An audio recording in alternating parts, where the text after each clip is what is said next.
저기로 바로 그냥 그리스도인의 자유, 크리스찬의 자유, 거기로 그냥 바로 넘어가겠습니다.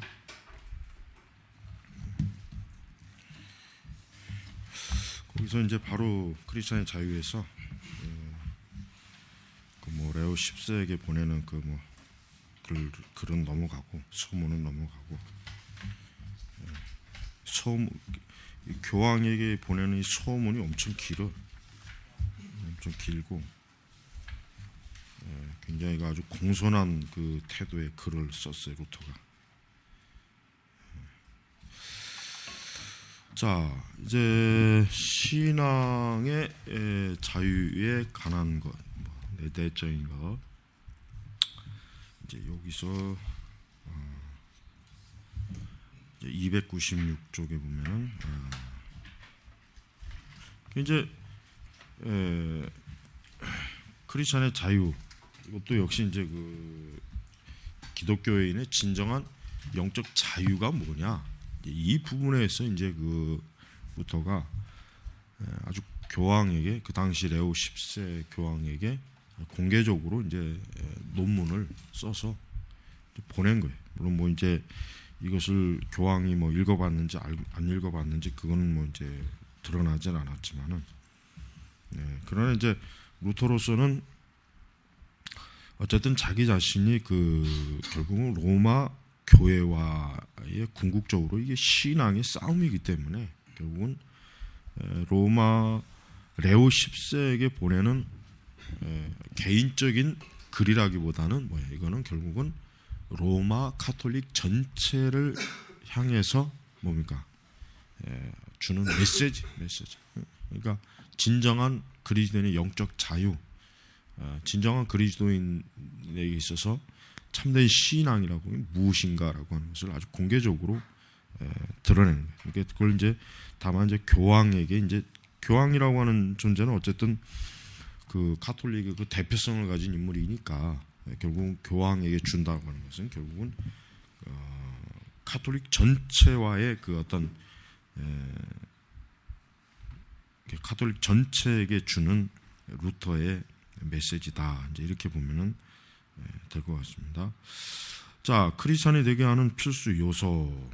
그러니까 루터는 일단 그리스도인, 즉 진정한 그리스도인이 어떻게 되느냐, 이 부분에 여기 이제 초점을 맞춘 거예요. 진정한 그리스도인이 뭐냐? 즉 진정한 그리스도인이 아닌 사람은 아직도 뭡니까? 그 영혼이 노예로 있는 거예요.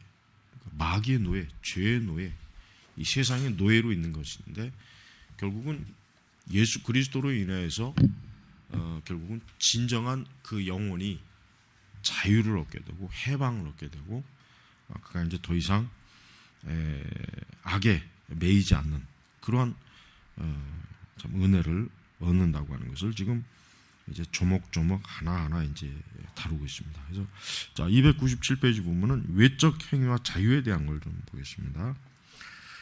거기 보면은 크리스찬의 생활과 의와 자유를 위해 필요하다. 그 한 가지는 그리스도의 복음인 하나님의 거룩한 말씀이다. 이것은 그리스도가 말씀하시는 바와 같다. 나는 부활이요 생명이니 나를 믿는 자는 죽어도 살 것이요. 그 다음에 또 사람이 떡으로만 살 것이 아니요 하나님의 입으로 나오는 모든 말씀으로 살 것이다. 자, 루터는 신앙의 자유의 궁극적인 가장 중요한 요소는 뭐냐? 말씀으로 확고하게 지금 틀을 잡는 거예요. 이제 계속 전개해 나가면서 로마 교회가 말씀이 아닌 외적인 어떤 자신의 선행과 공로를 갖다 붙이는 것이 얼마나 어리석고 무익한 것인가를 루터는 아주 차분하게 지금 논증을 하고 있습니다. 자, 그래서 거기 보면 만일 하나님의 말씀을 가졌다면 영혼은 부유하고 부족함이 없을 것이다. 그러나 이제 반대로 하나님의 말씀이 없다면 이제 결국 그 영혼은 어떻게 될까요? 영혼은 생명을 얻지 못한 그런 상태에 있겠죠. 그러나 이제 이 말씀으로 그가 가지고 있을 때 뭡니까? 거기는 생명, 뭐 진리, 빛, 평화, 의, 구원, 기쁨, 자유, 지혜, 능력, 은총. 이게 다 어디서 나오는 거냐? 축복의 말씀, 그러니까 성경의 말씀. 거기에서 나오는 것이다. 그리고 아까 이제 나는 부활이요 생명이니 나를 믿는 자는 죽어도 살겠고라고 하는 이 짧은 이 말씀 한 구절 자체가 결국 뭘 얘기하는 거냐면 그리스도는 결국 하나님의 말씀이거든요. 말씀. 그러니까 결국 말씀을 통해야만 부활이 있는 것이고 생명이 있는 것이고 말씀이 있어야만 뭐예요? 말씀이 있어야만 결국 인간이 그 영혼이 생명이 있는 것이다. 이제 그것을 지금 루터가 변증하고 있는 것입니다. 자, 그래서 이제 298쪽에 보면 이제 아모스 8장 1절에 말씀의 기근, 그러니까 진짜 인간에게 정말 큰 해를 주는 기근이 뭐냐? 그건 뭡니까? 그건 하나님의 말씀이 없는 게 진짜 기근이다. 하나님의 말씀에 기근이 일어나면은 그것으로 인해서 엄청난, 여기 보면은 무르토는 그것보다 이제 더 무서운 재난은 없다 그랬죠. 그러니까 인간이 하나님의 말씀이 없을 때, 그 말씀에 기근이 일어날 때 사실 그 어떤 재난보다도 큰 재난이다. 그러면서 이제 반대로 시편 107편 20절에 저가 그 말씀을 보내어 저희를 고치사 유경에서 건지신도다. 그러니까 반대로 하나님이 인간 사람에게 주시는 최고의 축복이 뭐냐? 반대로 하나님의 말씀이라는 거예요. 그러니까 우리가 이제 요한복음에서도 나오지만은 하나님께서는 이 말씀이 육신이 되었다. 그러니까 하나님의 진리 자체가 육신으로 이 땅에 오셔서 사람들을 어때요? 보면은 예수님께서 병자를 치료하고 가난한 자에게 몸을 먹여주고 이제 그 모든 것들이 결국 뭐예요? 영적으로 하나님께서 아까 이게 시편 나오죠. 그 말씀을 보내요. 그 말씀, 이 표현이 뭐예요? 그리스도를 보낸다. 그러니까 구약의 구속사 쪽으로 결국 하나님께서는 그리스도를 보내가지고 그 말씀이, 그러니까 우리가 구약 신약 성경의 복음서를 어떻게 봐야 되냐면은 복음서의 예수님의 활동 모든 게 결국 뭐냐면은 말씀의 활동이에요. 결국 말씀이 문둥병자를 고치고 말씀이 죽은 자를 일으키고 그 말씀이 오병이어를 일으키고, 그러니까 우리가 예수님을 어떤 그 예수님의 그 성육신이라고 하는 것을 우리가 볼 때 자칫하면은 그 성육신을 또 오해할 수도 있어요. 물론 예수님은 우리의 인간과 똑같은 형체를 가지고 있지만 그러나 그 형체라고 하는 것이 어때요? 말씀에다가 어때요? 그 형체를 입힌 거예요. 그러니까 사실 본질적인 예수님의 모습은 어떤 모습이겠습니까? 하나님의 말씀이란 말이에요. 그러니까 우리가 신약성경의 복음서를 우리가 다시 한번 차분하게 읽어보면은 예수님께서 활동하시는 그 모든 것들을 우리가 어떤 관점으로 봐야 되느냐? 하나님께서 말씀으로 이 땅에서 하나님의 뜻을 이루시는 것을 결국 말씀으로 표현을 해주고 나타내주는 거예요. 그러니까 우리가 예수님의 활동을 그러한 관점으로 보는 것이 가장 정확한 관점입니다. 자, 그래서 이제 루터는 다음에 이제 반론을 예상합니다. 이제 여기 보죠. 그러면 이제 이런 반론이 나오겠죠. 그러면은 하나님의 말씀이라고 하는 것이 그렇게 많은데 어느 것이 과연 하나님의 말씀이며 그러면 그 말씀을 어떻게 사용하느냐, 이러한 반론이 나올 것을 예상하고 계속 뭐라고 이제 논증합니까? 그것은 이제 바울이 로마서 1장에서 설명을 한다. 즉 말씀이 육신이 되시고 고난을 받으시고 죽음에서 부활하시고 이런 그 그리스도의 구속의 사역을 통해서 이제 하나님이 영광을 받으시는데 바로 그것이 뭐예요? 하나님의 말씀에 드러난 능력이고 그것이 바로 하나님께서 말씀으로 역사하시는 방법이다, 방식이다. 이제 그렇게 얘기하는 거예요. 그러면서 이제 10장에 보면은 내가 만일 내 입으로 예수를 주로 시인하며 또 하나님께서 그를 죽은 자 가운데서 살리신 것을 내 마음에 믿으면 구원을 얻으리라. 그러니까 여기서 보면은 루터가 이제 무엇을 전개합니까? 믿음, 신앙을 이제 전개. 그러니까 아까 어떠한 반론을 예상했어요. 어떤 것이 하나님의 말씀이며 그러면 그 말씀을 어떻게 사용할 것인가? 여기에 대한 루터의 대답은 뭐예요? 루터의 대답은 결국 예수 그리스도의 십자가 사역이고 그리고 뭐예요? 그것을 믿는 것이다. 인간이 그것을 믿는 것이다. 그 믿는 게 뭐예요? 그 하나님의 말씀을 사용하는 방식이란 말이에요. 방식. 그러니까 지금 루터는 그리스도를 믿는 자, 그리스도를 신앙으로 따르는 것이 뭐예요? 하나님의 말씀을 인간이 먹고 마시고 누리는 거라 이거예요. 그걸 통해서 뭐예요? 생명을 얻는 것이고 그걸 통해서 하나님의 은혜를 입는 것이고 그러니까 루터의 그 신학 체계의 가장 핵심은 뭡니까? 이신칭이죠. 이신칭. 그리고 칼빈은 하나님의 주권이고 그러니까 루터는 이 이신칭의 그 신학을 루터 자신의 모든 그 신학이 아주 전체 그 신학에 그냥 뼈대로 확 그 기초로 그냥 깔아버렸어요.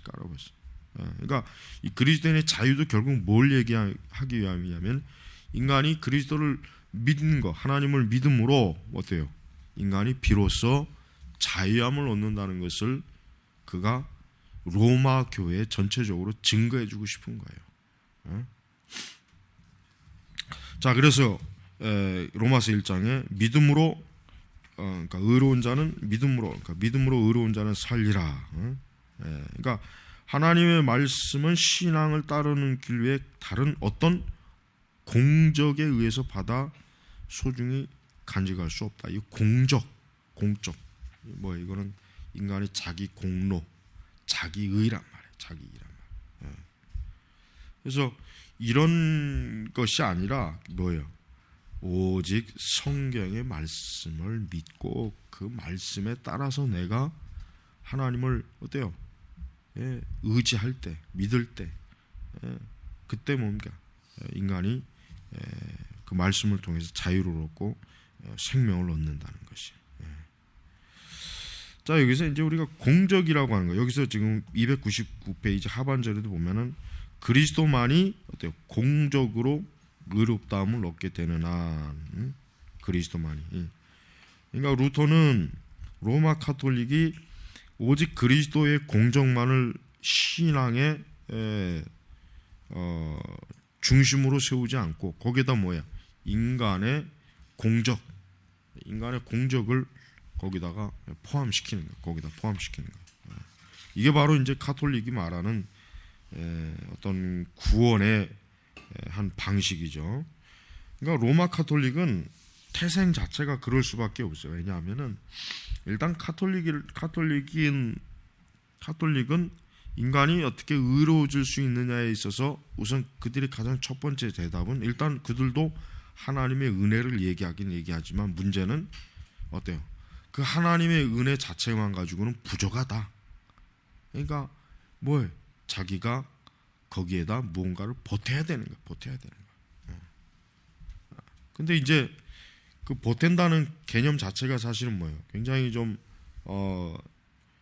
이제 그 카톨릭 신학에서는 인정하지 않지만은 우리 개신교에서 비판하는 건 뭡니까? 결국은 공적이에요. 지금 루터도 표현했지만은 여기 중반에 나오죠. 이 신앙은 공적과 그러니까 여기 보면 선행과 관련하여 존재할 수 없다. 그러니까 내가 선행을 은총에다가 덧붙여서 내가 하나님의 은혜를 얻는 것은 있을 수가 없다. 이거를 지금 얘기하는 것입니다. 루터는 카톨릭이 이 복음 자체에 순수함이 없었다는 것을 지금 드러내는 거예요. 루터는 카톨릭 자체가 어때요? 카톨릭 자체가 그리스도의 전적인 그 공적, 그리스도의 오직 그리스도께서만이 하실 수 있고 또 그리스도께서만이 줄 수 있는 그 신앙의 공적에 대해서 루터는 어때요? 카톨릭은 이탈했다. 카톨릭은 거기에서 그릇되게 이탈돼가지고 오히려 인간이 자기 공적으로 선행으로 어떤 하나님 앞에 어떤 생명을 얻고자 이제 그렇게 이제 한다, 이제 그렇게 이제 주장하는 거죠. 그래서 이제 계속해서 이제 그 300페이지로 넘어가면은 이제 나옵니다. 자유 달성의 요소 해가지고 이제 신앙 딱 나오죠. 신앙. 자유 달성의 요소가 뭐예요? 신앙. 사람이 마음으로 믿어 의에 이른다. 오직 내적인 사람 안에서만 지배할 수 있다. 동시에 신앙만이 의롭게 하시는 것이므로 내적인 사람은 어떤 외적인 공적이나 행위로 의롭게 되거나 자유롭게 되거나 혹은 구원받을 수 없다는 것과, 또한 그 성격은 어떻든지 간에 그러한 선행은 이 내적인 사람과는 아무런 관계가 없다. 이게. 자, 우리가 로마 카톨릭은 성인 제도가 있죠. 성인. 근데 우리가 이걸 알아야 돼. 왜 카톨릭에서 왜 성인을 중요히 여기는지 우리가 그걸 알아야 돼. 왜냐하면은 가톨릭은 성인들이 어때요? 이미 자기 그 성인들은 스스로 구원받을 만한 은혜의 양이 충분한 거예요. 넘치는 사람이. 그러니까 그런 사람에게 어때요? 그러한 공로, 그들이 가지고 있는 그러한 선행의 공로를 나누어 받는다는 개념을 지금 갖고 있어요. 이게 지금 굉장히 중요한 문제예요. 가톨릭이 왜 그렇게 많은 성인들을 세우느냐 하면은, 일단 가톨릭이 말하는 성인은 뭐예요? 우리 개신교에서 말하는, 아니 성경적으로 말하는 신자의 개념이 아니에요. 가톨릭에서 말하는 성인은 신자의 개념이에요. 신자보다 더 우월하고 월등한 뭐예요? 구원의 은혜를 가지고 있는 사람이, 이 사람이 뭐예요? 이 사람이 성인이. 그리고 그들은, 그 성인은 뭐예요? 그렇지 못한 일반 신자들에게 그 성인의 공로를 나눠줄 만큼 충분히 가지고 있는 사람이라고 하는 그런 의미도 들어가 있어요. 그러니까 우리가 가톨릭 성도들이, 신자들이, 가톨릭 신자들이 왜 저들은 성인 숭배를 할까? 왜 저들은 세례명 때 왜 그 성인의 세례명을 받을까? 또 왜 어떤 그 성인을 기념하는 그러한 그 일들을 할까? 그 이유가 뭐냐? 구원과 연관되기 때문에 그래요. 그러니까 그들은 보통 사람보다 더 많은 구원의 은혜를 가지고 있으니까 그들을 의지하면은 어때요? 자기의 부족한 공적을 채울 수 있다는 생각을 갖는 거예요. 그러니까 우리가 가톨릭 신자들이 성인 숭배한다는 것을 그들 편에서 보면 한편은 이해가. 왜? 나는 백날 천날 해봐야 저 사람보다는, 저 성인들 따라가기는 어려우니까 그냥 저 성인들에게 구하자. 내가 이렇게 부족한 만큼 당신의 것을 좀 채워주시오. 이게 사실은 뭐예요? 가톨릭에서 말하는 성인 숭배의 가장 핵심. 그러나 루터가 이제 말하는 거 그거죠. 그런 것들이 다 필요가 없다 이거예요. 그런 것들이 왜 우리 아니 그리스도의 은혜만으로 전적으로 충분한데 왜 인간 편에서 또 공적이니 선행이니 이런 것들, 또 왜 그 성인을 또 의지하면서 우리가 구원을 바라보고 기대하느냐? 그러니까 그거에 대해서 이제 루터가 아주 강하게 지금 반발하는 거예요. 자, 그래서 이제 계속 보면 알겠지만은 그러므로 선행에 대한 모든 신뢰를 버리고 더욱더 믿음만을 강화하며, 또한 믿음을 통하여 선행에 대한 지식이 아니라 그리스도에 대한 지식 가운데서 자라는 것이 뭐예요? 모든 그리스도인의 첫째 관심사가 되어야 된다. 맞아, 이게 지금 첫 번째 그 주장입니다. 즉 그리스도인들은 자기 자신이 그리스도만을 전적으로 의지하는 가운데서 자기 자신이 하나님께로부터 받아들여졌음을 알아야지, 내가 선행을 하고 그 선행을 통해서 무언가를 만약에 나의 어떤 외적인 것을 것과 함께 결합을 시켜서 내가 하나님 앞에 의로워지려고 한다면은 그건 뭔가 크게 착각하고 있는 거예요. 자, 계속해서 하나님의 일을 하기 위하여 무엇을 해야 되느냐 라고 그 유대인들과의 논쟁이 있을 때 예수님이 하신 대답이 참 아주 정확한 대답이에요. 하나님의 일이 뭐냐라고 하니까 뭐예요? 예수님이 하나님이 보내신 자를 믿는 것이 하나님의 일이다. 그러니까 뭐예요? 예수님을 믿는 게 하나님의 일이다. 지금 이 사두개인 저 서기관들과 바리새인들이 무엇이 하나님의 일이냐, 뭐 어떤 이런 그 의문점을 예수님에게 제기했을 때 예수님은 간단하게 대답해 버려요. 사실은 정확한 답은 뭐예요? 나를 믿는 게 하나님의 일이다. 그러니까 그 예수님은 그 유대 지도자들이 어떤 생각을 가지고 있어요? 자기들만 하나님의 일을 한다는 생각을 가지고 있어요. 유대 지도자들은 그 자부심이 꼼짝난 거예요. 그게 이제 교만한 거죠. 오직 자기들만, 이 서기관들이나 바리새인들이나 이런 사람들은 어떤 사람들이에요? 평생을 율법을 가지고 그들은 그 율법을 해석하고 율법을 적용하고 이것만 하는 사람이니까 그들로서는 자기들이야말로 진짜 하나님의 일을 하는 사람이라면 이 자부심이, 이 교만함이 엄청 크다고요. 근데 예수님이 뭐라고 한 거예요? 너희들이 말씀을 그렇게 뭐 율법을 연구하고 그런다지만 그러나 그게 아니다. 실제로 가장 하나님의 일이라고 하는 건 뭐냐? 하나님이 보내신 자, 여기 보내신 자가 누구예요? 예수님이잖아요. 그러니까 저들에게 예수님 말하는 게 뭐예요? 노골적으로 나를 믿는 거다 이게. 그러니까 사실은 그 바리새인들이나 서기관들 편에서는 이거는 그들로서는 말씀을 영적으로 이해하지 못한 그들로서는 어때요? 사실은 기존 초풍할 노릇이, 아니 우리가 유대의 지도자로서 말씀을 율법을 연구하는 정말 사람인데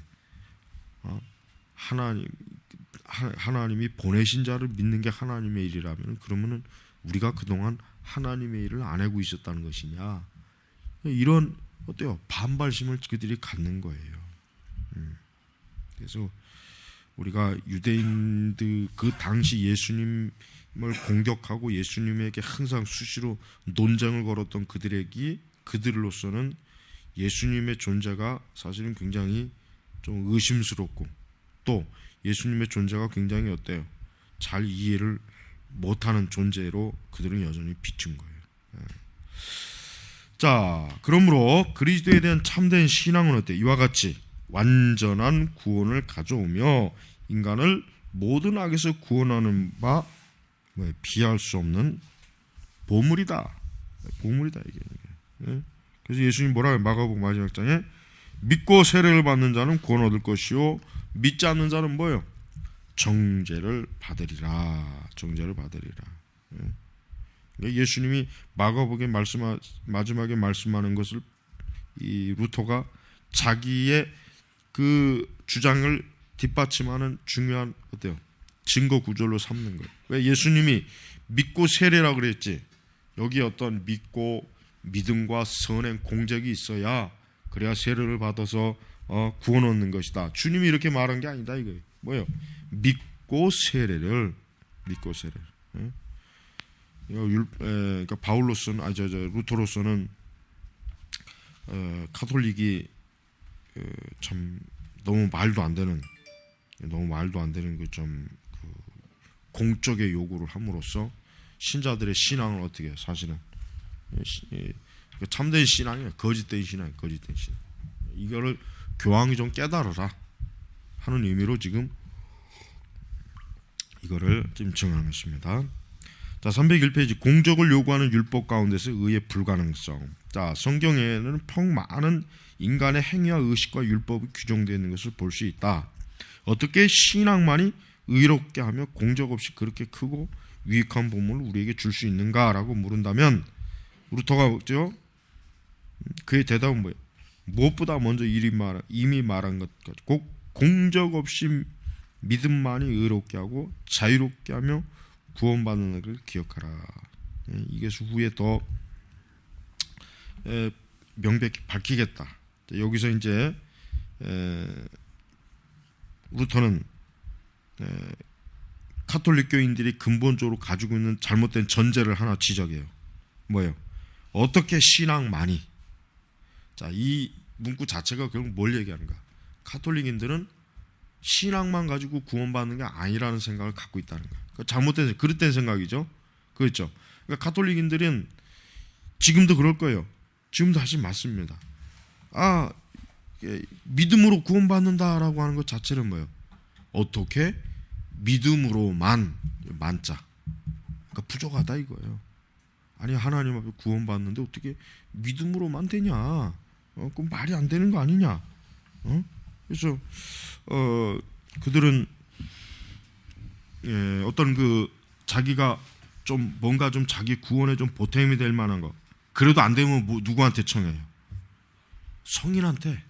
그래도 안 되면 성 누구누구에게 자기의 구원의 저기 좀 공적이 부족하니까 당신 걸 좀 나눠달라. 당신 걸 나에게 좀 당신은 충분히 갖고 있지 않아, 넘치고 있지 않느냐? 나에게 좀 보태라. 이게 그들의 그 천주교인들이 말하는 신앙. 그러니까 사실 이게 굉장히 유치한 거예요. 굉장히 유치하고 어리석은 거예요. 어리석은 거. 우리가 이제 우리 이 앞전에 우리 저 교회 바벨론 강금에서도 우리가 다룬 내용이지만은 로마 가톨릭의 그 신학에 의하면은 하나님의 은총을 그들은 그 양을 잴 수 있다고 그렇게 그들은 생각하는 거예요. 하나님의 은총이 당신이 어느 정도가 되어야 구원을 받을 수 있는 은총이다. 그들은 이거를 자기 스스로가 그거는 어때요? 그들 스스로가 계측할 수 있다고 그렇게 여기는 거예요. 그러다 보니까 어때요? 일반 평신도들이 사제에게 절대적으로 의존할 수밖에 없는. 사제가 하나님의 대리자로서 그들의 죄도 사해주고 또 그들에게 그리스도의 몸도 나눠주고 그들로 하여금 그들의 죄에 대한 그 고백도 듣고 처리하고. 일반 이 가톨릭은 진짜 일반 신자들이 누구의 노예입니까? 사제들의 노예예요. 사제들의. 물론 궁극적으로 마귀의 노예지만은 일반 신자들은 사실은 사제의 노예라고 봐도 절대 틀린 말이 아니에요. 자, 그래서 이제 계속 넘어갑니다.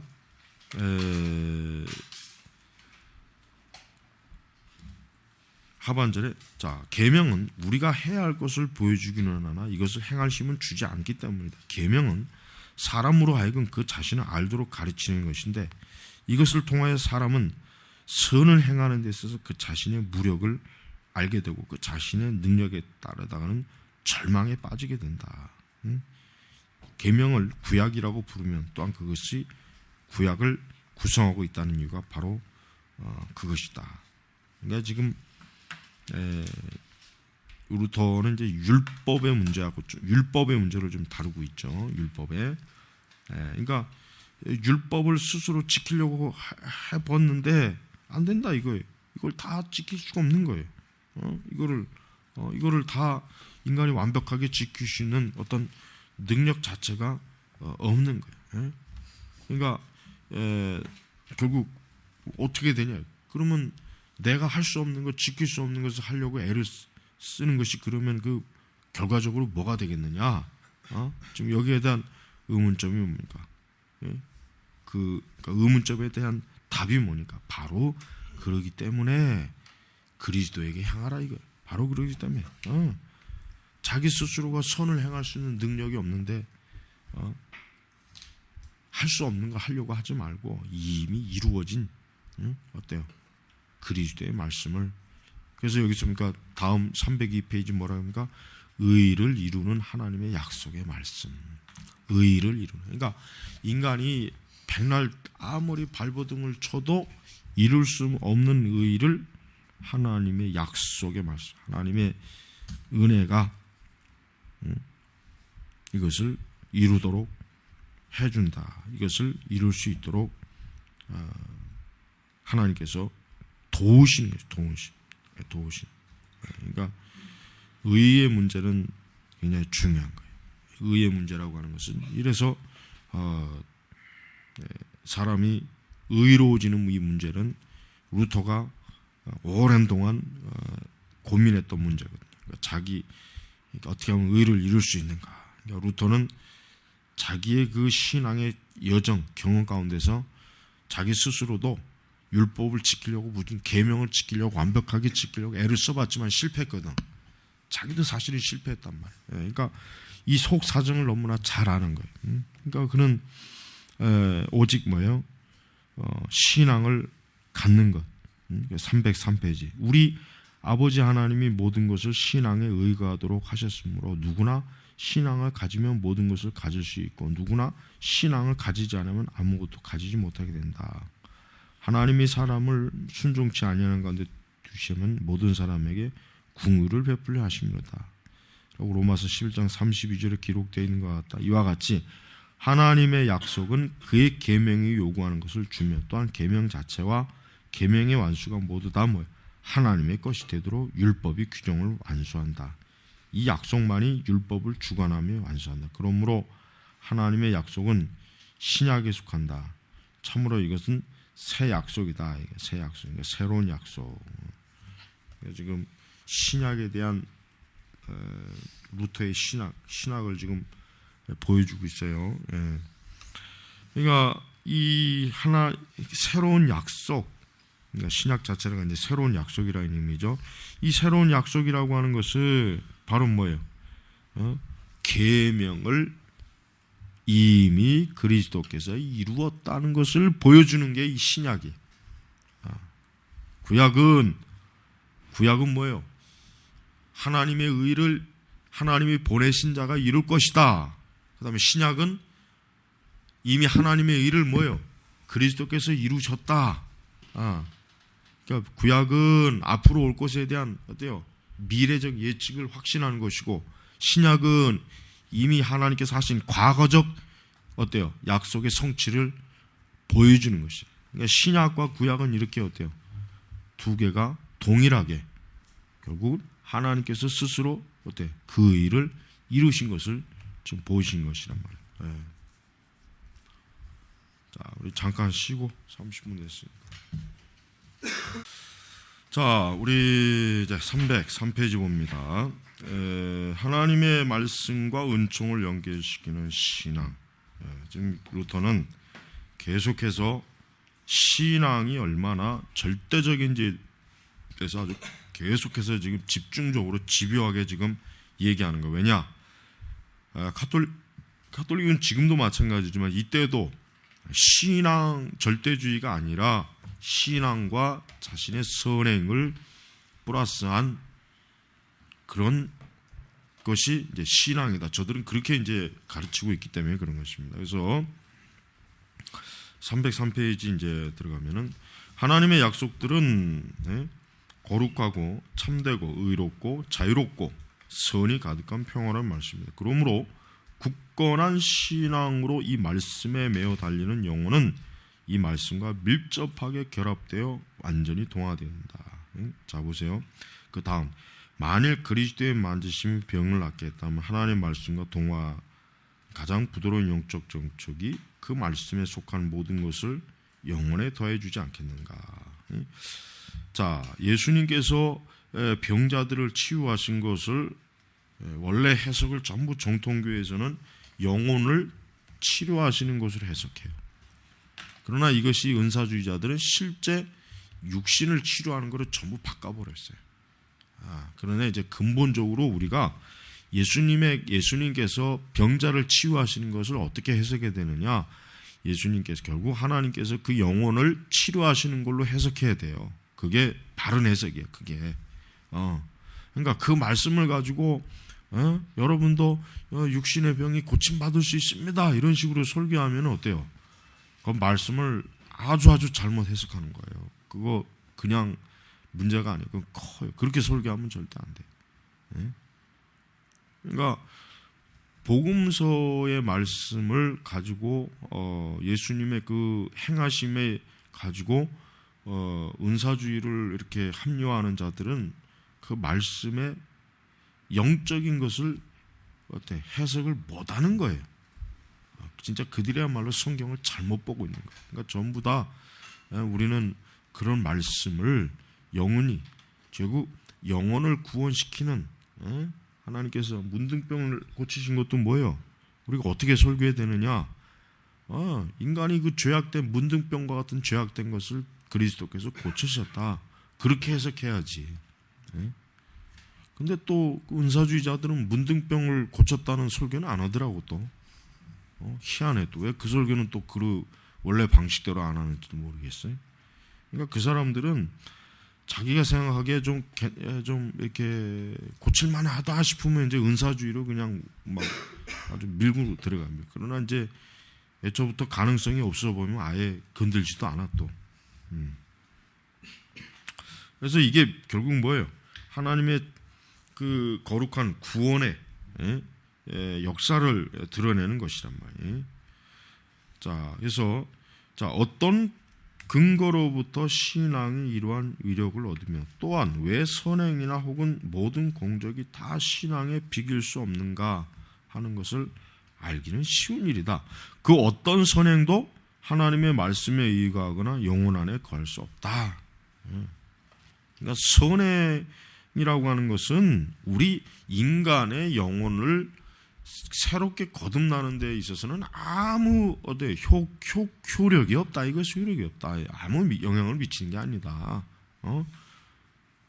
그래서 그것은 하나님의 말씀과 신앙만이 뭐요? 영혼 가운데서 다스리기 때문이다. 영혼 가운데서. 그래서 의롭게 하기 위해서 아무 선행도 필요로 하지 않는다는 것은 분명하다. 만일 선행을 필요로 하지 않는다면 율법도 필요로 하지 않을 것이다. 또한 만일 그가 율법을 필요로 하지 않는다면 과연 그는 율법에서도 해방받을 것이다. 그러니까 크리스찬의 자유는 뭐예요? 우리를 게으름이나 사악 가운데 살게 하지 않으며 인간에 의한 구원을 위하여 율법이나 공적이 필요치 않도록 만든다. 이것이 신앙의 첫 번째 능력이다. 그러니까 루터가 지금 말하는 신앙의 첫 번째 능력이 무엇인지를 여기가 지금 잘 핵심적으로 지금 나와 있죠. 가톨릭은 이러한 신앙의 능력을 저들은 믿질 않아요. 저들은 그걸 애초부터 그걸 아예 의식도 못하지. 의식도. 그러니까 그들에게 있어서는 지금 루터가 주장하고 있는 신앙만으로라고 하는 것은 그들은 받아들일 수 없다. 그들도 물론 신앙이 중요하다는 거. 그러니까 천주교가 은총을 중요하게 여긴다는 건 알아야 돼요. 우리가 천주교가 하나님의 은총이 없이는 구원받을 수 없다고 그렇게 가르쳐요. 실제로 진짜 그래요. 그러니까 천주교가 자기 의로 구원받는다고는 말하질 않아요. 거기엔 반드시 하나님의 의가 먼저 전제해야 된다고 가르친다고. 이게 천주교 신학에서 우리가 그게 굉장히 참 애매한 게 뭐냐면 얘들이 하나님의 은총을 뭐 불필요하다거나 뭐 은총 없이 우리는 우리 스스로 선으로 구원받는다고 그렇게 가르치는 건 아니에요. 또 아니라고. 뭐냐? 문제는 은총에다가 인간의 선행을 더하는 거예요. 그러니까 이 둘 중에 하나가 빠져도 안 된다고 가르치는 게 문제라고요. 그러니까 애매해. 그러니까 천주교 신자들이 우리도 하나님의 은혜로 구원받는다라고 말하는 수 있는 이유가 뭐가 있냐면 그것 때문에 그러는 거예요. 왜? 은총이 없이는 구원받을 수 있다는 가르침은 천주교 신학이 없어요. 천주교 신학에서는 그렇게 가르치질 않아요. 은총이 반드시 필요하다. 그러나 그거는 뭐예요? 부족하다. 인간의 공적이 필요하다. 또 반대로 인간의 공적만으로 구원받는다라고 그렇게 가르치는 천주교 신학은 없어요. 사제들이 절대 그렇게 설교하거나 그렇게 얘기하지 않습니다. 그렇게 얘기하면은 천주교를 잘 모른다고 분명히 비웃음 당해요. 문제는 뭐예요? 그들이 인간의 그 선행 공적에다 뭐예요? 은총이 들어와 있어야 돼. 아니 이미 그러니까 먼저 순서적으로 얘기하면은 은총이 먼저 들어오고 그 다음에 인간의 공적이 두 번째 들어가는 거예요. 그러니까 순서로 따지면 그렇게 돼요. 꼭. 그러니까 가톨릭의 신학에 있어서는 이게 참 애매한 게 이게 가톨릭 교인들이 개신교가 가톨릭을 비판하는 거에 대해서 조금 그들이 충분히 자기 나름대로 자꾸 반박하는 이유가 바로 그것 때문에 그런 그것 때문에. 그러니까 루터는 그런 그 궤변을 아주 일거에 그냥 부수는 거예요. 신앙 외에는 아니다. 신앙 외에는 없다. 오직 신앙만이 인간의 영혼에 거하는 것이고 영혼을 다스리는 것이다. 오직 하나님 말씀이 영혼 안에 거하는 것이고 그 말씀이 구원하는 것이다. 거기에다가 쓰잘데없는 거 붙이지 말아라. 거기다가 은총 플러스 인간의 선행 붙이지 말아라. 이제 그거를 얘기하는 거예요. 자, 이제 둘째 능력도 검토해 봅시다. 여기 보면은 둘째, 자, 진실되고 믿음직하게 생각함으로 인하여 가장 경건하고 높은 관심으로 신뢰하는 사람을 존경하는 것보다 신앙이보다 더한 경하는 것은 신앙의 보다 더한 기능이다. 우리가 신뢰하는 사람을 존경하고 그 진실성과 정직성을 대등할 만한 다른 존경은 없다. 우리는 진실성과 정직성과 완전한 선보다 더 큰 무엇을 사람에게 돌릴 수 있겠는가? 그래서 우리는 자 303페이지로 넘어가서 하나님에게 드리는 가장 고귀한 예배는 우리의 진실성과 정직성 그리고 신뢰하는 사람에게 돌리는 모든 것을 다 하나님께로 돌리는 바로 그것이다. 이렇게 할 때 그의 영혼은 그의 뜻에 응하게 된다. 자, 계속해서 좀 보겠습니다. 이러한 영혼은 모든 일에 있어서 이 신앙으로 하나님에게 가장 잘 복종하지 않는가? 이와 같이 복종이 철저히 완수되지 못하는 것은 무슨 계명이 있겠는가? 자, 조금 더 아래로 해서 이렇게 그러니까 거짓과 호의는 하나님에게 돌리는 것과 다름없지 않은 것. 이렇게 하는 사람은 하나님을 부인하고 그 자신을 마음의 우상으로 만들고 있는 것이다. 그러한 사악한 가운데서 행해진 것이라면 그것이 비록 천사들과 사도들의 행위라 할지라도 아무 소용이 없다. 율법에 요구된 사랑과 자비, 공적을 행함으로 율법을 완수한다고 생각하는 사람들이 구원을 받지 못하도록 모든 것을 노여움과 정욕 가운데가 아니라 불신 가운데 옳게 포함시킨 영이다. 그들은 불신의 죄 가운데 포함되어 있으며 이제는 자비를 구하거나 공정한 정죄를 받지 않으면 안 되게 되었다. 자, 이제 루터는 뭘 얘기하려고 하는 거냐면은 자, 이제는 신앙으로 의로움을 얻게 되지만 거기서 끝나는 게 아니라 거기서 끝난다면은 자칫하면은 뭐가 되겠습니까? 무율법주의가 되죠. 무율법주의가 되고 어때요? 어떤 신앙이라고 하는 게 믿음주의로만 끝나버리게 되면은 결국은 신자들이 어떻게 됩니까? 결국은 자기 자신의 자유가 이제는 제한받지 않는구나 이런 오해를 불러일으키는 거예요. 그러다 보니까 이제 루터는 그것을 방지하기 위해서 이제 그것에 대한 이제 애초부터 이제 그것을 차단하기 위해서 여기서 보면 진실성, 정직성, 완전한 선, 그러니까 이런 그 신앙의 어떤 이제 열매, 신앙의 그 신앙이 바른 신앙이로서 드러나야 될 것을 여기서 딱 나타내는 그 몇 가지의 중요한 열매를 지금 미리 말하고 있습니다. 자, 그러나 우리가 하나님을 진실하게 생각하고 마음의 신앙으로 그게 당연히 돌려야 할 큰 존경을 드리는 것을 하나님 보실 때 그는 우리 신앙 때문에 우리를 진실하고 의롭다고 생각하시는 그 큰 명예를 우리에게 보여주신다. 그러니까 참된 신앙은 하나님을 영광스럽게 하는 것입니다.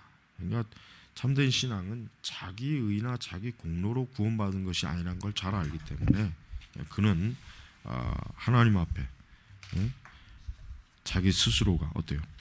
하나님을 앞에 진실하고 정직하고 온전한 자로서 자기의 신앙의 열매를 드러내볼 책임이 있다. 이게 책임이 있다. 그리고 조금이라도 신자는 자기 자신에게 영광을 돌리지 않는 거예요. 아, 이 구원이 내가 이루었구나.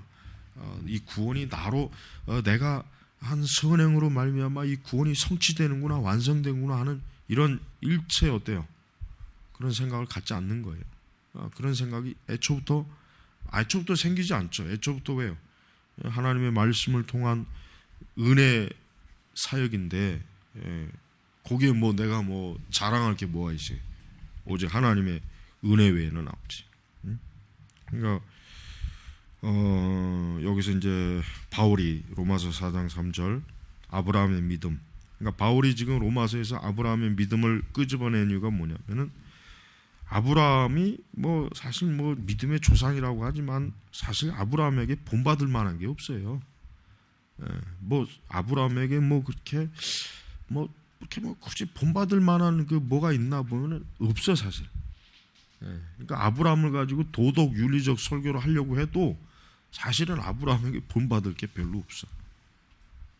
아브라함뿐만 아니라 이삭도 마찬가지고 야곱도 마찬가지예요. 우리가 성경의 인물을 가지고 도덕 윤리 설교를 하려고 해도 솔직한 얘기로 할 게 없어요. 할 게 없단 말이에요. 왜? 너무나 큰 허물들이 많거든. 다윗 같은 경우도 뭐 오늘날로 얘기하면 완전히 다윗은 파렴치한 놈이죠. 파렴치한. 오늘날로 얘기하면 사실 전혀 이게 그러니까 우리가 성경 인물을 설교할 때 주의해야 될 게 뭐냐면은, 왜냐하면 성경 인물을 높이는 설교를 사실 하면은 안 돼요 사실은. 왜냐하면은 성경 인물을 가지고 높인다는 것은 말이 안 되거든. 왜? 그들을 자신이 하나님께로부터 은혜로 구원받은 사람이고 그들의 모든 죄악을 다 은혜로 덮음받은 사람이란 말이에요.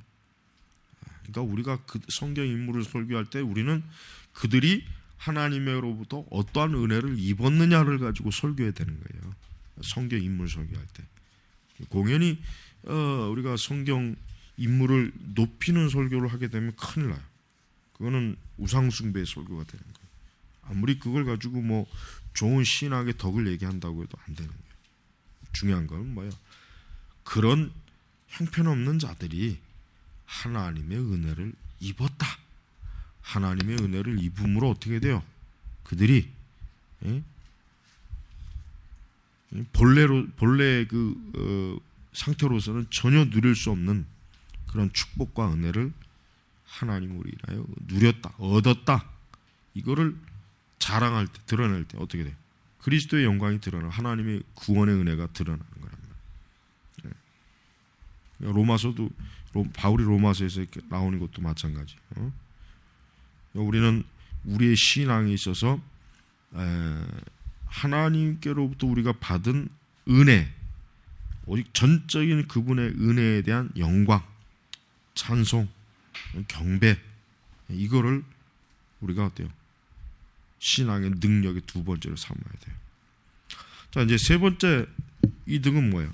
신부가 그의 신랑과 결합하는 것 같이 영혼과 그리스도를 결합시키는 것이다. 사도 바울과 같이 뭐예요? 이제 그리스도와 영혼은 한 몸이 되는 거예요. 그러니까 우리 즉 예수 그리스도를 영접한다는 것은 그리스도와 어때요? 하나가 되는 것이다. 그러니까 신약 성경은 이거를 결혼의 비유로 나타냈죠. 그래서 교회는 그리스도의 신부, 그다음에 예수님은 뭐요? 교회의 신랑. 그래서 성경에서는 예수님과 교회와의 이 어때요? 차이를 이렇게 표현했다고 하는 것을 나눌 수가 있습니다. 자, 그래서 우리가 307쪽으로 이제 가보겠습니다. 307쪽으로 갑니다.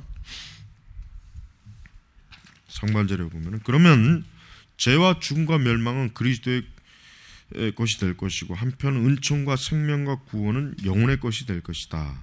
그 이유는 만일 그리스도가 신랑이라면 그는 신부의 것을 그 자신이 맡으셔야 되고 그의 것을 신부에게 주셔야 하기 때문이다.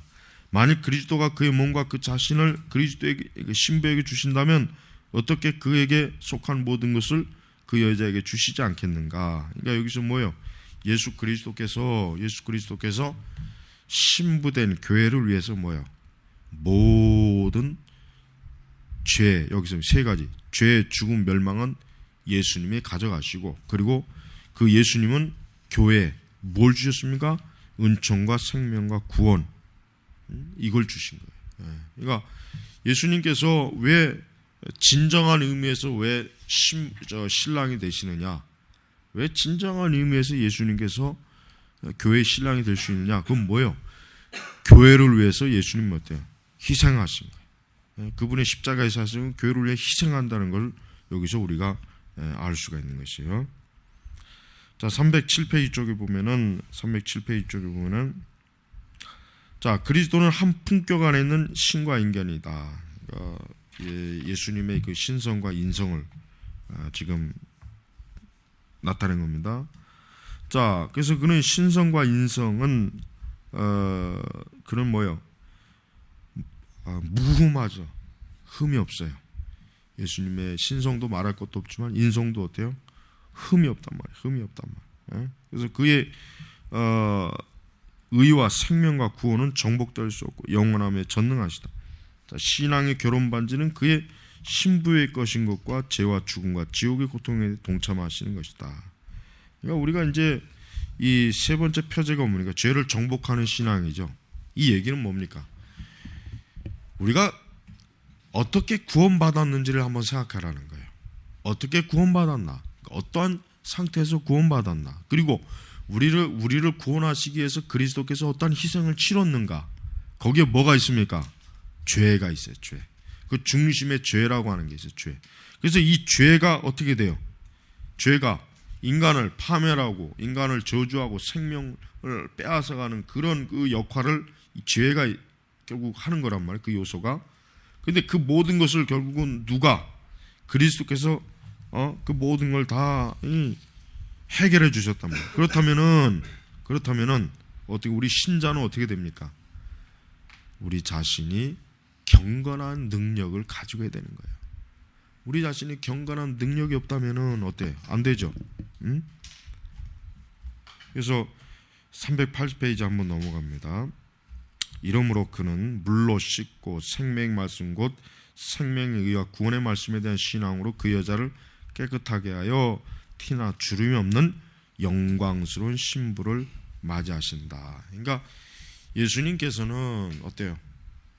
우리를 정결한 신부로 참으로 신랑에게 합당은 어때요? 신부로 우리를 어때요? 세우시는. 그러니까 교회가 알아야 될 게 중요한 게 뭡니까? 교회는 항상 자기 자신을 어떻게 돼요?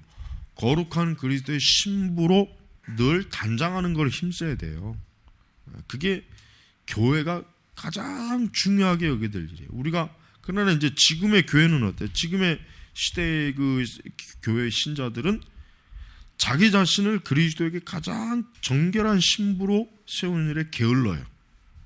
게으르단 말, 어리석단 말, 미련하단 말. 그러니까 세상과 간음을 해요. 영적 간음을 한다며, 영적. 또 이 세상의 죄악과 어때요? 죄악을 함부로 손대고 그 죄악이 어때요? 깊이 빠지는 거예요. 자, 그래서 바로 이러한 그 신자들 자신이 자기 자신을 어떻게 합니까? 내가 그리스도의 신부다. 내가 그리스도의 신부이기 때문에 우리는 그리스도에게 합당한 자로서 우리 사명을 어때요? 우리가 신부로서의 마땅히 지켜야 될 우리의 그리의 그 거룩한 모습을 바르게 지키고 오직 주님을 영광스럽게 하는 그러한 삶을 우리가 살아야 된다. 루터는 지금 우리가 이제 여기서 보면 루터가 이제 이 세 가지의 그 강조점을 그러니까 지금 강조한 것처럼 가톨릭은 그 당시에 그 가톨릭 신앙에 있어서는 이 세 가지가 어때요? 결정적으로 오류가 있었다는 거예요.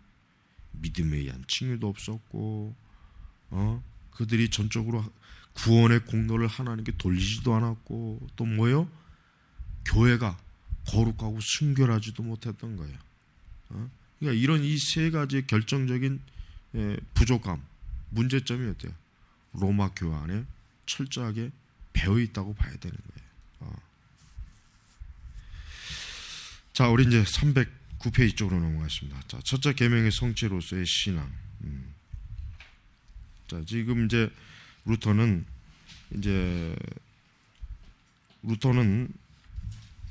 루터 자신도 항상 바르게 인식한 거지만 루터는 절대 방종한 신앙을 허용하지 않았어요. 그걸 알아야 돼요. 루터는 어떠한 일이 있어도 그리스도인이 자유를 얻는 그 은혜 속에서 방종할 수 있는 것은 루터는 꿈도 꾸지 않았어요. 이게 지금 중요한 거예요. 자, 오늘날 이제 루터의 그 이신칭의를 공격하는 그 어리석은 자들이 많아요. 근데 그들이 모르는 게 있어요. 왜? 루터는 그 자신도 그 당대도 그랬지만은 절대로 신앙의 방종을 그는 허용하지 않았어요. 대단히 어때요? 엄격한, 대단히 정말 오히려 가톨릭 교인들보다도 훨씬 더 엄격한 어때요? 신자로서의 의무와 책임을 강하게 요구했어요. 그걸 알아야 된단 말이에요. 그걸. 근데 종교개혁을 잘못 해석하는 사람들은 루터의 이신칭의가 교회를 이렇게 망쳤다, 믿음으로만이 교회를 망쳤다라고 자꾸 비판하는 거예요. 지금도 그래. 지금도 우리나라 보면은 이 종교개혁을 비판하는 무리들이 아무것도 모르고 마치 그 루터에게 책임을 전가하는 거예요. 루터에게. 저 종교교육자들에게 책임을 전가. 종교교육자들이 잘못 가르쳐놨다. 종교교육자들이 이신칭이라고 해가지고 믿음으로만. 그러니까 지금 이 믿음으로만이라고 하는 것을 조롱하는 무리들이 점점 많아지고 있어요.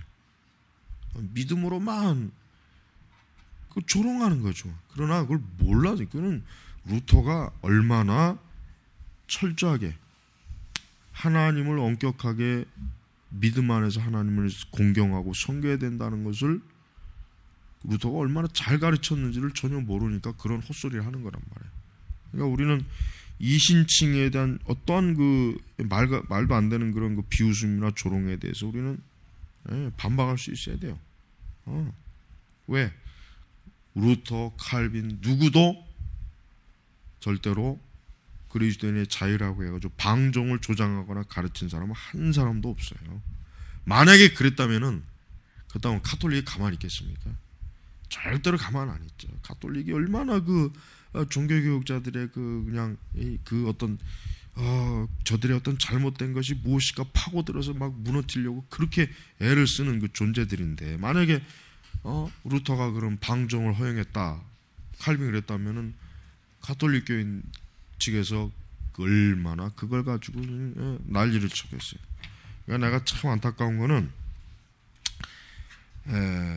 개신교 측에서 지금 이 종교개혁에 대한 회의적인 생각이 점점 깊어지는 거, 이게 난 참 아주 이게 참 문제라고 커. 이게 아주 정말 문제예요. 이게 아니 로마 가톨릭 측에서보다는 오히려 개신교 측에서 이제는 종교개혁은 뭔가 다시 한번 이제는 좀 돌아봐야 된다. 종교개혁의 어떤 폐해를 끄집어내는 것을 지금은 아주 그 유행이에요. 지금 신학에서는. 그러니까 우리가 그런 것들을 정말 주의해야 돼요. 우리가 종교개혁자들이 얼마나 큰 정말 이 종교개혁이라고 하는 것은 근본적으로 하나님이 이루신 거예요. 루터가 한 게 아니에요. 이거 칼빈이 한 게 아니에요. 누가 했냐? 하나님이 하신 것이다. 교회가 어때요? 바벨론에게 포로가 되어 있고, 교회가 참된 신앙을 벗어나 있고, 교회가 어리석은 것에 빠져 있을 때 하나님께서 어때요? 교회를 각성시키게. 종교개혁을 다른 별로 영적 부흥이 새롭게 각성. 그러니까 우리가 종교개혁을 단순히 어떤 인위적인 운동으로 보면 큰일 납니다. 인위적으로 될 게 아니에요. 왜? 그 모든 것에서 하나님의 그 섭리가 다 드러나는 거예요. 그러니까 우리가 종교개혁을 인위적으로 바라보면 안 돼요. 마치 종교개혁이 어떤 뭐 이 세상이 뭐 사회운동, 뭐 혁명처럼 어떻게 각본이 다 만들어져 갖고 뭐 어떻게 하다 보니까 그게 아니에요. 루터 자신도 어때요? 종교개혁을 전혀 예상하지 못한 거예요. 전혀 종교개혁에 대해 그렇게 될 줄을 예상 못한 거예요. 우리가 어떤 일이 있어도 종교개혁을 폄훼하는 그런 얘기에 좀 단호하게 그걸 좀 반대해야 됩니다. 자, 309페이지 보십시오. 자, 여기에 많은 것이 신앙이 기인한다는 걸 다시 한번 알게 될 것이다. 신앙만이 율법을 완수할 수 있고 또 선행 없이 의롭게 만들 수 있다는 걸 깨닫게 된다. 자, 너는 한 하나님을 섬길지니라고 말한 첫째 계명이 오직 신앙에 의해서만 완수된다는 걸 체험하게 된다. 네. 자, 첫째 계명이 오직 신앙에 의해서만 완수되는 것. 자, 비록 그러니까 모든 선행 외에 아무것도 아니라고 할지라도 당신이 의롭게 되거나 하나님을 섬기거나 첫째 계명을 완수하게 되지는 못할 것이다. 그것은 당신이 하나님에게 당연히 돌려야 할 진심과 모든 선의 영광을 돌리지 아니한다면 하나님을 섬길 수 없기 때문이다. 이것은 선행에 의하여 될 수 있는 것이 아니고 다만 마음에 지닌 신앙에 의해서 될 수 있는 것이다. 공적을 행함으로 신앙으로 우리는 하나님을 영광되게 하며 그가 진실하다는 것을 시인하게 된다. 그러므로 신앙만이 그리스도인에 의한 모든 계명을 완수한다. 왜냐하면 첫째 계명을 완수하는 사람은 다른 모든 계명을 완수하는 데도 어려움이 없을 것이다. 그러니까 참된 신앙이 없다면은 너는 하나님 한 분 하나님만을 섬길지어라고 하는 이 계명을 완수를 못한다. 이 계명을 참되게 순종할 수 없다, 따를 수 없다. 지금 루터는 그걸 얘기하는 것이다. 만일 신앙이 있다면 공적이 하나님의 영광을 위해 행해질 수는 있다. 그렇죠. 신앙이 있다면 전제가 있죠. 신앙. 그러니까 공적이 있기 때문에 신앙이 있는 것이 아니라 신앙이 있기 때문에 공적이 있다는 것을 루터가 지금 순서를 딱 바로 잡아준 거예요. 그러나 인간의 공적이라는 것은 생명이 없기 때문에 하나님을 영광되게 할 수는 없다. 여기서 우리는 무슨 공적과 어떤 종류의 선이 행해지는 것을 묻는 것이 아니고 그것을 행하는 사람 곧 하나님을 영광되게 하고 공적을 행하도록 만드는 이가 누구인가? 이것은 마음 가운데 있으며 우리의 모든 이유의 근원과 신앙에 의해서 해야 된다. 쉽게 얘기하면은 인간이 어떤 선과 공적이라고 하는 것도 하나님에 의해서 이루어지지 않으면은 의미가 없는 것이다. 하나님에 의해서 이것이 드러날 때 이게 진정한 의미가 있는 것이지, 그런 신앙이 없는 상태에서 인간의 공적이라고 하는 것은 그건 전혀 뭐 별로 도움이 유익이 없다 이거예요. 그러니까 이거 루터는 참 기독교의 아주 진수를 제대로 아는 거예요. 그러니까 루터는 벌써 이미 그 당시에 기독교라고 하는 것이 인본주의적으로 되면은 큰일 나겠구나. 인본주의적으로 되면은 이게 자칫하면은 하나님의 영광이 아니라 이거는 인간의 영광을 드러내는 그런 종교가 되겠구나 하는 것을 간파한 거예요. 왜? 인문주의자들과의 그 에라스무스도 그렇지만 인문주의자들과의 교류 속에서 그가 깨달은 게 뭐냐면 인문주의자들이 자꾸 뭐요? 물론 그 초기 인문주의자들은 그게 굉장히 드물었지만 그래도 그 속에서 그들이 뭐예요? 인간의 영광을 추구하고자 하는 게 자꾸 보이는 거예요. 그게 보이니까 루터가 결국은 인문주의자들에 대해서 나중에는 어때요? 굉장히 위험시해요. 처음에는 안 그랬다가 나중에는 인문주의자들을 굉장히 거리를 두는 이유가 뭐예요? 이 인문주의자들이 가만히 보니까 인간의 영광을 드러내는 그런 조짐이 자꾸 보이는 거예요. 그러니까 루터가 얼마나 탁월하게 잘 간파했어요. 만약에 루터가 괜히 어리석게 인문주의자들에게 취했다면은 루터가 제대로 된 이런 신학을 꾸준하게 종교개혁을 하기가 어렵지 않았나 저는 그렇게 생각합니다. 그래서 두 번째 이제 영적 사제로서의 그리스도. 자, 영적 사제. 여기서 이제 사제라는 말이 좀 거슬리긴 해요. 그러니까 물론 이제 중보자로서의 사역을 얘기하니까 가톨릭의 사제는 뭡니까? 중보자예요. 중보자. 왜? 사제에게 죄를 고하고 사제에게 용서를 받고 사제에게 주의 살을, 몸된 살을 먹고 사제로부터 축성을 받고. 그러니까 가톨릭은 사제가 없으면 망해요.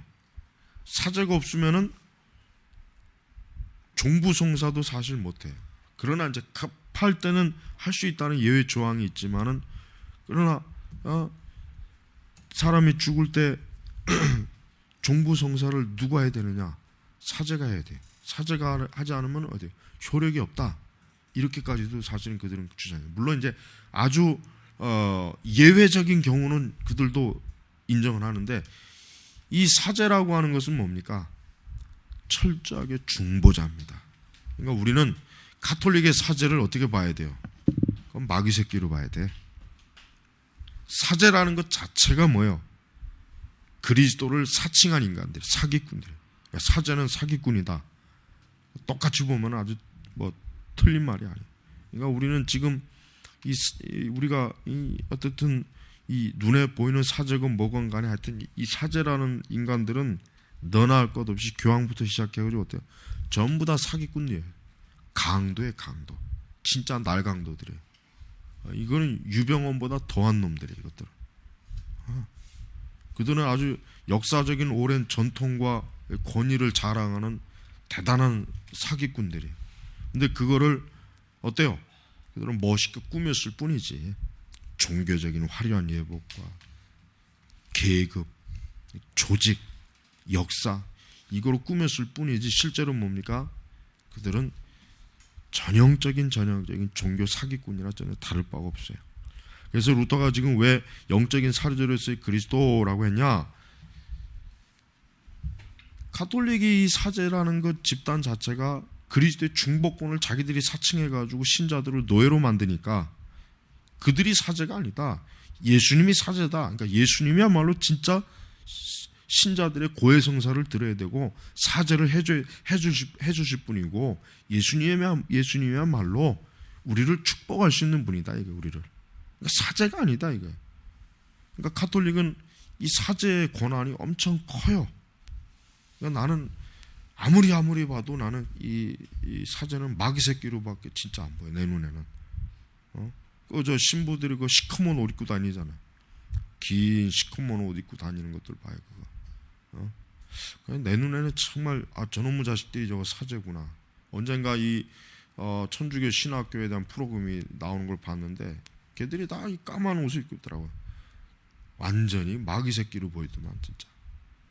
결국 저놈들이 수많은 영혼들을 앞으로 지옥으로 보낼 일을 할 것들인데, 근데 그것도 모르고 그들은 이제 겉으로 자기들이 하느님의 소명을 받아서 아주 굉장히 막 대단한 그 어떤 일을 한다는 그 착각에 빠져 있더라고요.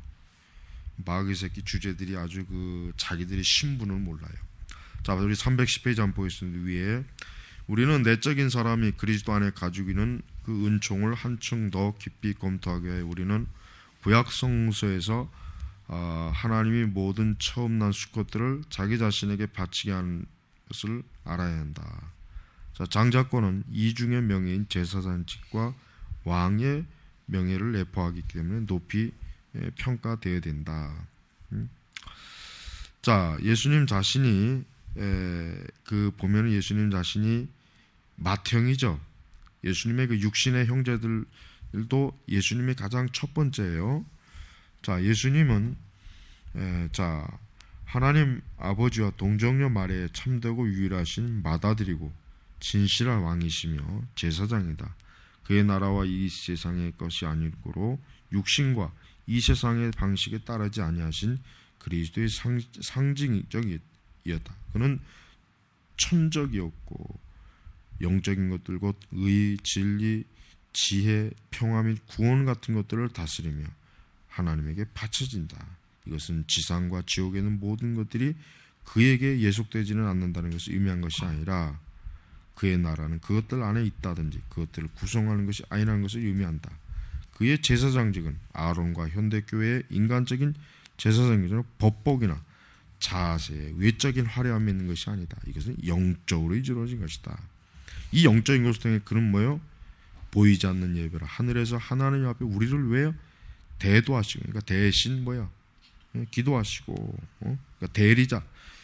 거기서 그 자신을 희생의 제물로 바치면서, 그러니까 이 땅의 미사 희생이 아니라 하나님의 나라, 그 주의 보좌 앞에서 또한 제사장 해야 할 모든 것을 행하신다. 이것이 바울이 히브리서에서 멜기세덱을, 여기 이제 루터는 히브리서를 바울의 저작으로 보고 있는 거예요. 근데 나는 히브리서는 바울 서신으로 안 봐요. 왜냐하면 너무 틀려요. 문체도 틀리고 바울 서신과 다른 서신과, 그러나 이제 중세 시대 때는 이 히브리서는 바울 저작으로 다 그렇게 받아들였어요. 대부분 다. 물론 지금도 뭐 바울 서신을 지지하는 사람도 있지만은 나는 아무리 봐도 아니에요. 내가 볼 때는 아니에요. 자, 어쨌든 루터의 글이니까, 자, 바울이 히브리서의 멜기세덱 산증으로 그를 묘사한 것 같이 그는 우리를 위해 기도하시고 대도하실 뿐만 아니라 또한 내적으로 그의 성령의 산 교훈을 통하여 우리를 가르치기도 한다. 이라여 그는 제사장의 두 가지 참된 직분을 그는 행하신다. 이 점에서 인간적인 제사장들의 기도와 설교는 볼 수 있는 유형인 것이다. 자, 이렇게 이제 예수님은 하나님의 아들이지만 동정녀에게서 태어나셔갖고, 그러나 그는 어때요? 구별된 사람으로서, 또 그는 예수님은 어떤 그 제사장이나 왕이라고 하는 그 외적 화려함을 통해서 왕직이나 제사장직을 드러낸 것은 아니지만, 그러나 그분이야말로 정말 이 땅에 있는 하나님의 백성들을 위한 중보자로서 그분이야말로 참 우리의 의를 이루시는 분이다. 그분이야말로 그리스도야말로 참된 제사장으로서 우리에게 그분이 성육신한 그때에 우리의 눈에 보이는 분으로서 우리에게 말씀도 증거해 주시고, 또 우리를 위해서 하나님의 놀라운 역사도 일으켜 주신 분이다. 이것을 지금 여기서 루터는 말하고 있습니다. 자, 예수님은 장자입니다. 예수님은 분명히 장자입니다. 그분은 하나님에게서 독생자이지면서도 모든 우리 믿는 자들에게서 어때요? 첫 번째 장자, 첫 번째 마다들이. 그러니까 우리는 예수님을 물론 우리가 예수님은 우리의 주인이지만 우리 모든 신자들은 어때? 예수님이 우리의 맏형, 제일 첫 번째 맞이에요, 맞이. 여러분, 이스라엘의 그 장자권의 권리는 여러분 아시죠? 이스라엘의 장자권의 권리는 굉장히 커요. 그러니까 오죽하면은 야곱이 왜 그렇게 속임수를 쓰면서까지 그 장자의 권리를 빼앗으려고 했냐면 그게 굉장히 크니까, 엄청나게 커요. 그러니까 그리스도의 그 장자권이라고 하는 것은 바로 유대인들이 생각할 때도 그리스도께서 장자다, 그분이 맏아들이다, 그러니까 하나님의 독생자다, 또 우리 신자들의 맏아들이 했을 때, 예수님이 얼마나 큰 권세와 권능을 가지셨구나 하는 것을 대번에 알 수가 있는 것이에요. 그래서 우리는 이 장자권에 대한 그리스도의 장자권을 우리가 잘 인식하면은 우리 성도들도 역시 얼마나 어때요? 그 하나님께서 그리스도를 통해서 우리에게 얼마나 많은 것을, 영적 유산, 유업, 그 유업이 뭡니까? 천국이란 말이에요. 그러니까 우리 신자들은 아직 유업을 받지는 못했지만, 그러나 장차 우리 성도들은 어때요? 하나님이 주시는 유업을 다 지금 받을 거예요. 이제 받을 거. 그러니까 앞으로 성도들이 그 유업을 받을 거라는 것을 예상해야 돼요. 자, 베드로전서 2장 9절 거기 나오는 거 보면 유명한 말씀이죠. 베드로 사도가 우리에게 한 말입니다. 오직 너희는 택하신 족속이요 왕 같은 제사장들이요 거룩한 나라요 그의 소유된 백성이니 이는 너희를 어두운 데서 불러내어 그의 귀한 빛에 들어가 계신 자의 아름다운 덕을 선전하게 하려 하십니다. 자, 베드로가 우리에게 뭐라고 합니까? 지금 여기서 베드로는 우선 선민, 그러니까 구약 시대의 선민은 이스라엘이지만, 그러나 이제 이방인들 포함한 그리스도를 믿는 자가 바로 택자다, 선민이다. 그 다음에 또 뭡니까? 제사장. 이 제사장이라고는 직분이 특별한 직분이고 영광스러운 직분이지만 이제 모든 그리스도인들이 제사장이다. 그다음에 거룩한 나라의 그의 소유된 백성이다. 이 거룩한 나라는 뭐예요? 천국, 하나님의 나라. 그래서 바로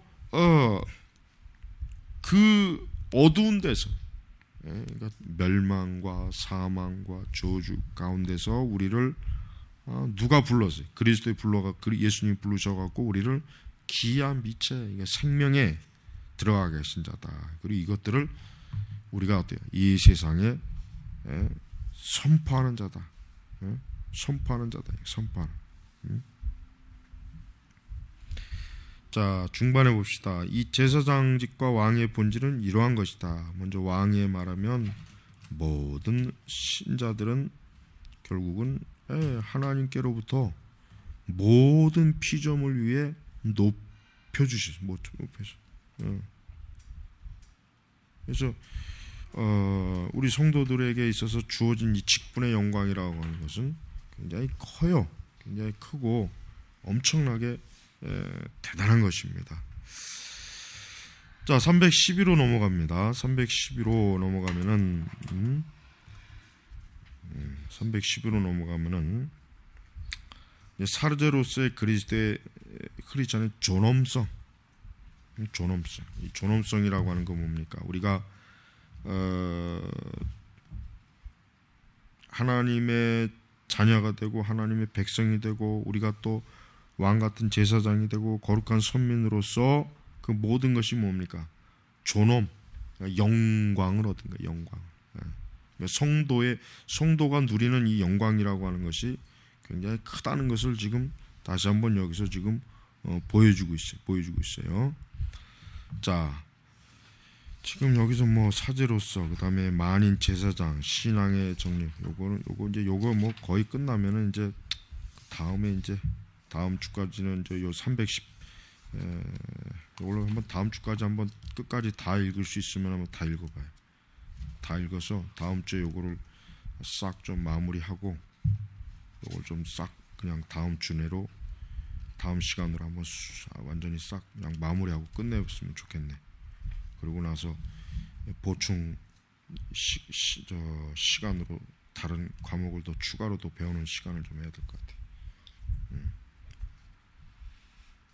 이제 다 남았어. 뭐 그다음에 이제 중간에 이 바벨론 포로는 이제 지난번 이제 그 우리가 유튜브 시청한 그걸 봤으면 이제 요거는 그냥 한번 쭉 읽어보면 금방 이해가 되는 것들이야. 아, 바로 이게 지금 루터가 지적하는 것이구나. 그래서 다음 주에는 요거를 이제 다 끝내버리자고. 다 끝내가지고 하고 좀 더 빨리 해야 될 좀 부족한 과목을 이 시간에 다시 한번 또 하는 거로 하겠습니다. 자.